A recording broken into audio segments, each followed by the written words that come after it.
धनबाद में छात्र युवा संसद का आयोजन। भर्ती धांधली के खिलाफ युवाओं का हल्ला बोल, निष्पक्ष जांच और एफआईआर रद्द करने की मांग। धनबाद के टाउन हॉल सभागार में छात्र संगठन आयशा और जेंजी राइजिंग झारखंड चैप्टर के संयुक्त तत्वाधान में छात्र युवा संसद का आयोजन किया गया। इस कार्यक्रम में निरसा विधायक अरूप चैटर्जी, सिंदरी विधायक चंद्रदेव महतो सहित कई राज्यों के छात्र प्रतिनिधियों और युवा नेताओं ने हिस्सा लिया। सभा को संबोधित करते हुए भाकपा माले के महासचिव दीपांकर भट्टाचार्य ने राज्य सरकार पर तीखा हमला बोला। उन्होंने कहा कि भर्ती परीक्षाओं में धांधली और पेपर लीक के कारण युवाओं का भविष्य अंधकार में जा रहा है। सरकार को इन गड़बड़ियों की त्वरित और निष्पक्ष जांच कराकर अभ्यर्थियों को न्याय देना चाहिए। संवाद के दौरान छात्र नेताओं ने 37 करोड़ की युवा आबादी और बढ़ती बेरोजगारी पर चिंता जताई। नेताओं ने एकजुट होकर स्कूल ठीक करो, शिक्षा सुधारो का नारा दिया। युवाओं ने मांग की कि आंदोलनकारी छात्रों पर दर्ज सभी प्राथमिकताओं को तुरंत वापस लिया जाए, कानूनी अड़चनों को दूर कर रुकी हुई भर्तियों को पारदर्शी व समयबद्ध तरीके से पूरा किया जाए। धनबाद से सहयोगी संदीप दत्ता के साथ पंकज सिन्हा की रिपोर्ट। 24 मैं हूं आपके साथ पंकज सिन्हा।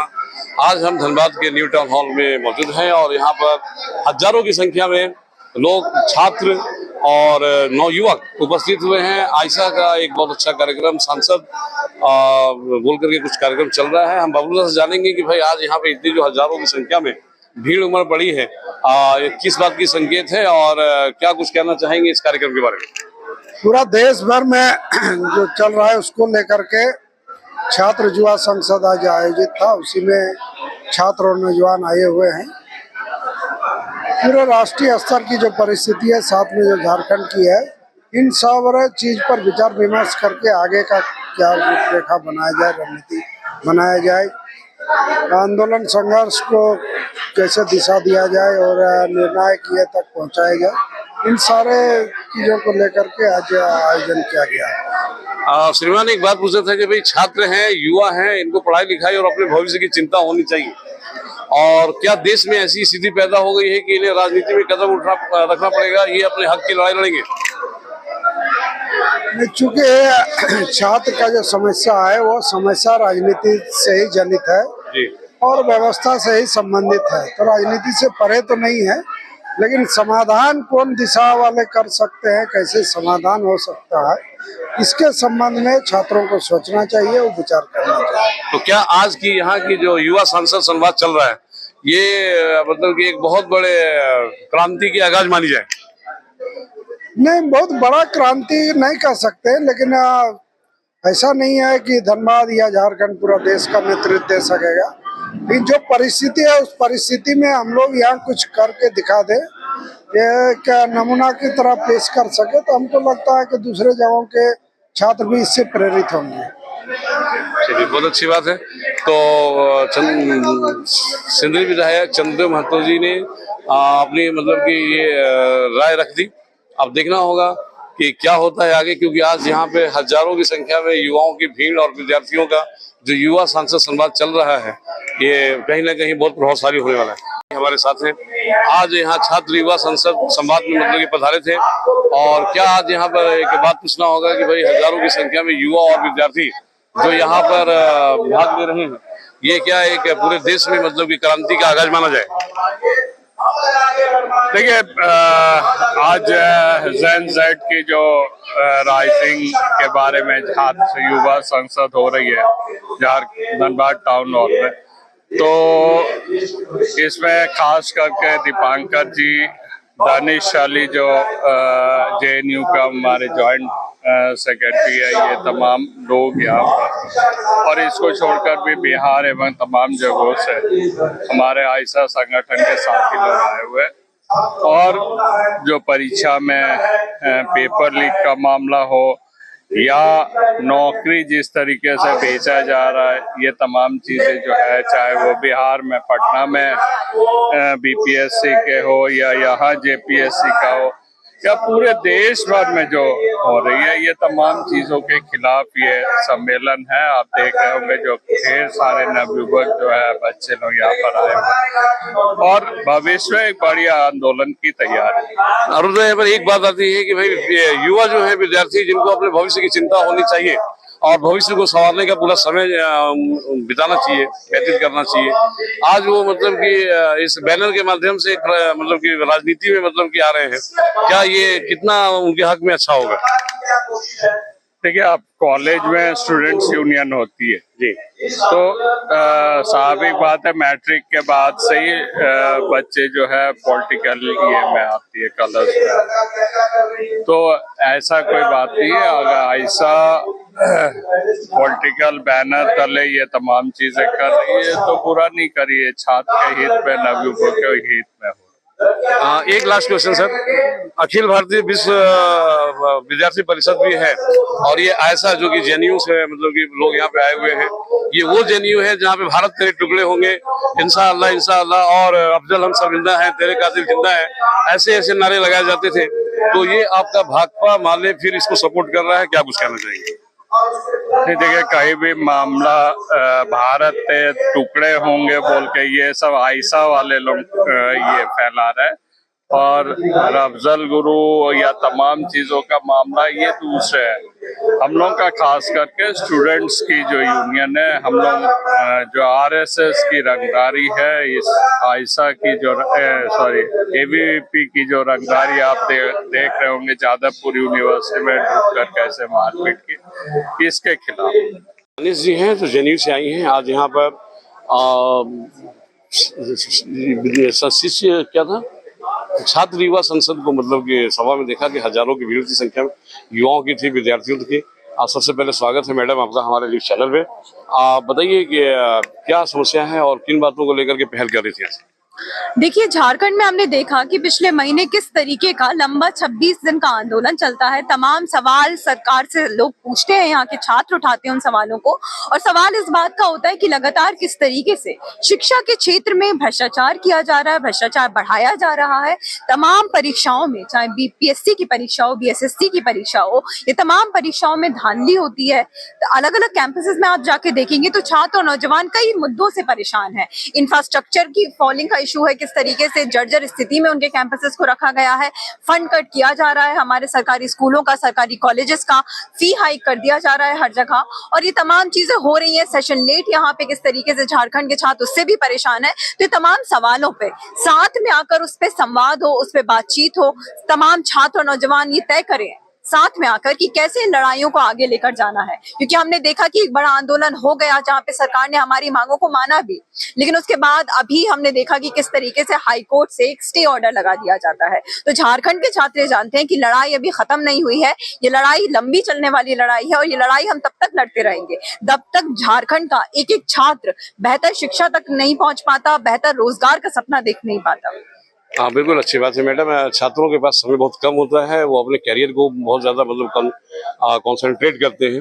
क्या लगता है आपको कि अब ऐसा समय आ गया है कि छात्रों को अपनी पढ़ाई लिखाई और शिक्षा अध्ययन छोड़ करके पॉलिटिक्स में आना चाहिए? देखिए, हमारा जो शिक्षा को लेकर जो विचार है वो भगत सिंह का विचार है।